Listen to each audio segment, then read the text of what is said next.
ଜୟ ଜଗନ୍ନାଥ ସାଙ୍ଗମାନେ କେମିତି ଅଛନ୍ତି? ଆଶା କରୁଛୁ ଭଲରେ ଥିବେ। ତ ବହୁତ ଦିନ ପରେ ଆଜି ବ୍ଲଗଟା ଷ୍ଟାର୍ଟ କଲି। ମକର ସଂକ୍ରାନ୍ତି, ତ ବର୍ତ୍ତମାନ ମାର୍କେଟ ଯିବା। ଆଜି ଛୁଟି ଅଛି।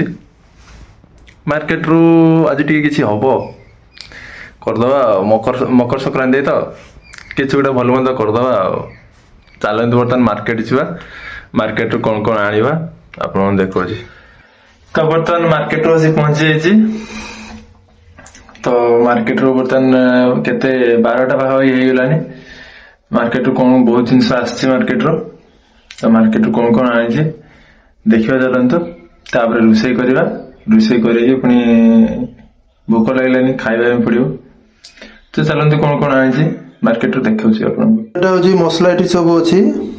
ଆଉ ତେଲ, ଆଜି ହବ ପନିର, ତା ସହିତ ଫୁଲକୋବି ଚିଲି, ଆଉ ତ ଭାତ ହବ।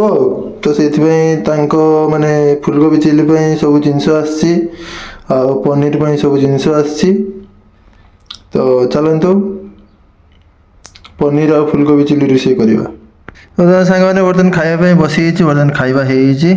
ଟିକେ ଲେଟ୍ ହେଇଗଲା, ବହୁତ ଲେଟ୍ ହେଇଗଲା, ମାନେ 2ଟା 3ଟା ଭାଗି ହେଇଗଲାନି। ତ ବର୍ତ୍ତମାନ ଫୁଲକୋବି ଚିଲି, ଆଉ ଏଟା ହେଉଛି ପନିର, ଆଉ ଏମିତି ଭାତ ଅଛି। ମାନେ ଖାଇବା ଆଉ ଟେଷ୍ଟଟା ମୋତେ ତ ମୁଁ ରାନ୍ଧି ମାନେ ଭଲ ହେଇଥିବ, ଅବଭିୟସଲି ଭଲ ହେଇଥିବ।